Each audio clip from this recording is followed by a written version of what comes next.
And welcome back to Bitcoin Advisors channel. My name is Chris, bringing you this lovely cryptocurrency video right from Westlake Village, California. And the market is heating up. We're seeing volatility expand before our very eyes. And I'm going to start off with Ethereum today because of some of the downside targets in Bitcoin have already been hit. And typically Ethereum and all the altcoins are going to do whatever Bitcoin does anyway. So as you can see, Bitcoin is already down 3.6%. Ethereum is lagging a little bit behind, and I'm going to show you exactly why I took this trade and how I took it.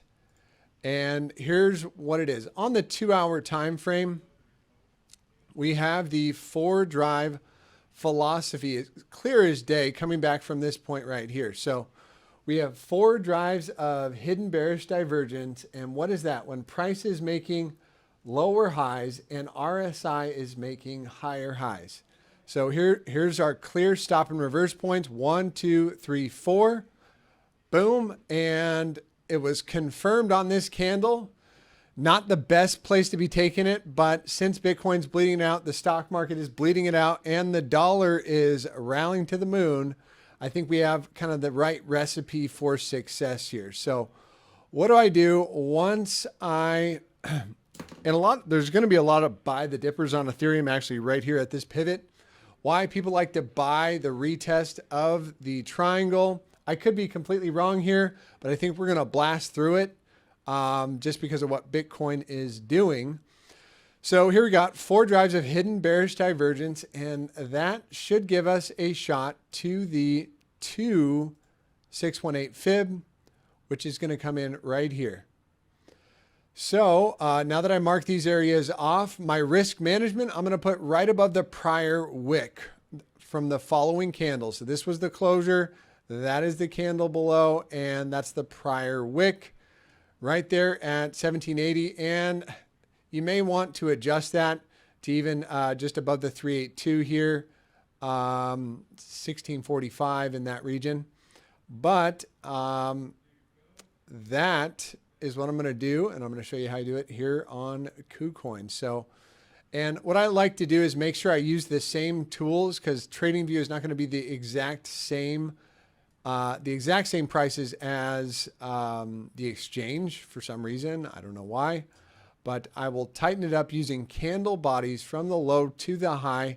The 2618 fib is going to be right here, and so I already entered on a limit order. And here is where your first take profit would be. Excuse me. That is the 1618 fib. And if you want to go for the home run, going for that one at 1448. I do suspect Bitcoin wants to take out its lows. Ethereum probably going to do the same. And it is still kind of respecting the head and shoulders formation there. So here it goes. So do we want to put the stop loss above the 382 or even at 1648? Let's see. I'm just going to go with my typical, because this is where the bull traps will come in, right up to the 382. As long as we're closing below there on the 2-hour time frame, I am going to look for this one to hit that lower target at 1450. So I'm just going to put the stop loss in and the take profit just like this. So that is take profit at, let me see again, 1450 and 1676.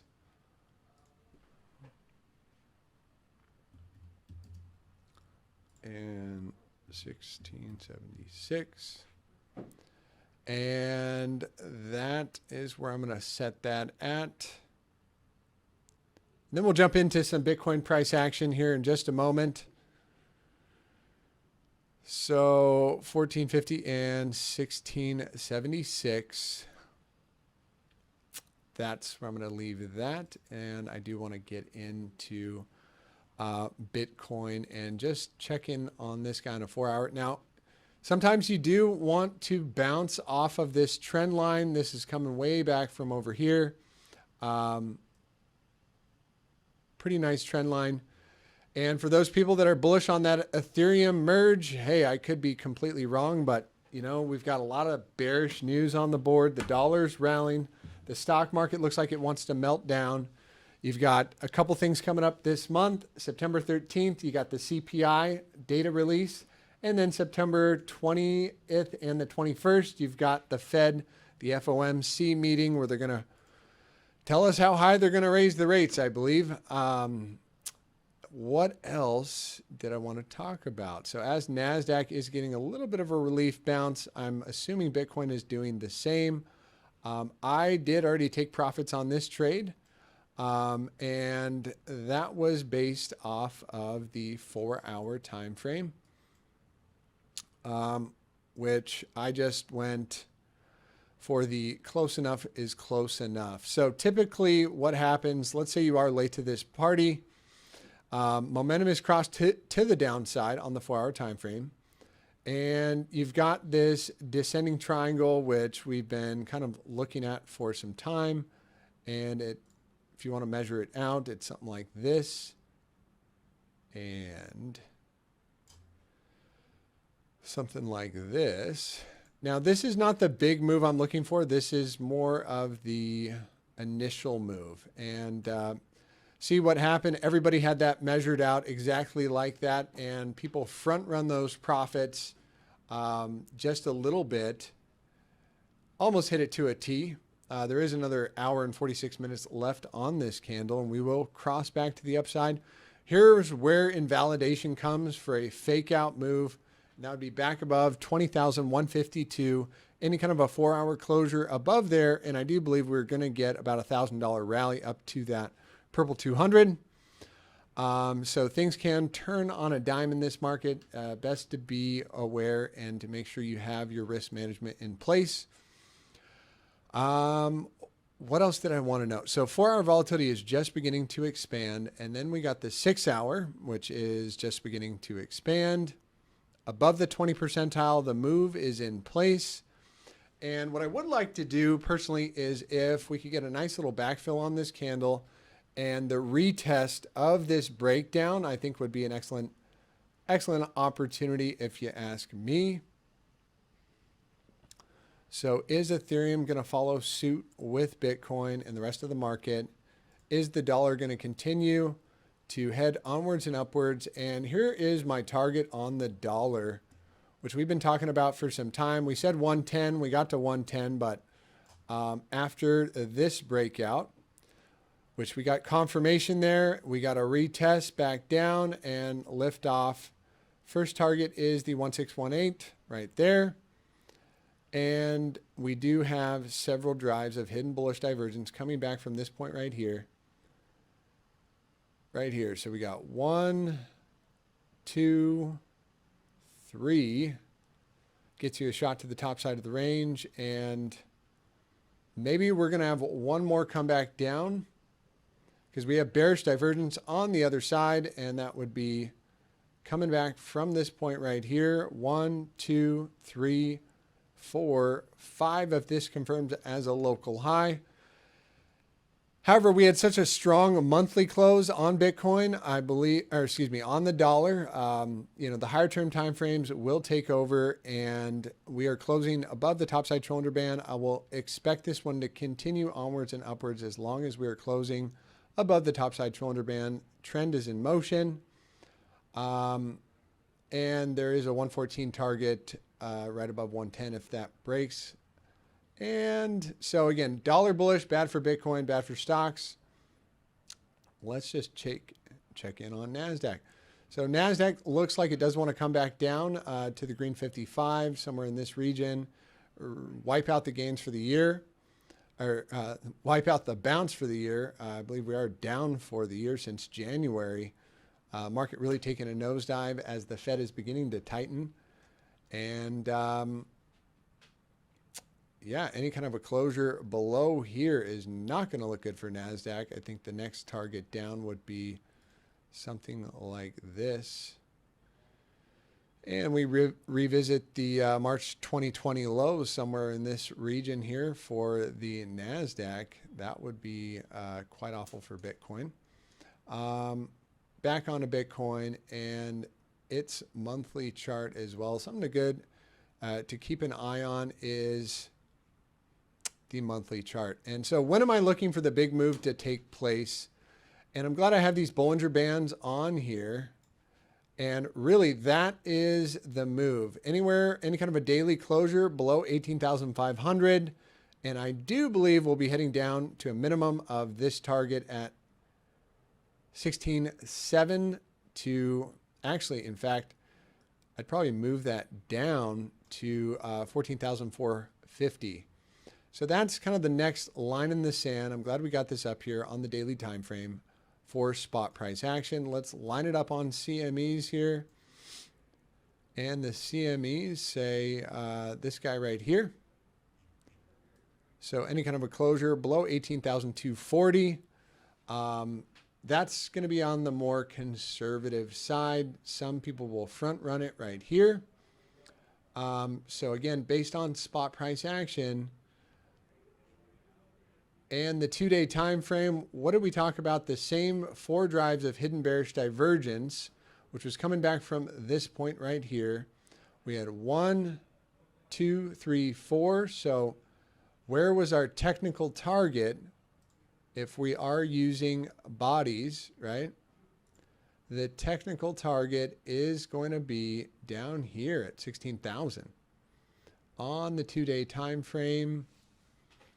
So typically you're going to get a bounce here first at 19,102. Typically a bounce first, and maybe even a retest of this guy right here, because we will have a few drives of hidden bullish divergence on the other side. However, we just took out this low, so no, we will not on the 2-day time frame. Volatility is going to cross up today above 18,935, excuse me, in the next 1 day and 6 hours. So we do have a few more candles left on this, and the daily Stokes are crossed back down. Volatility is extremely low. So could we get that next drive down to that target about 16,000? Yes, I would indeed say so. And that would be mediated with any kind of a closure today or tomorrow below 18,450. So that's where my trigger order would kick in, and I'd be looking for that next target to get hit on the daily time frame.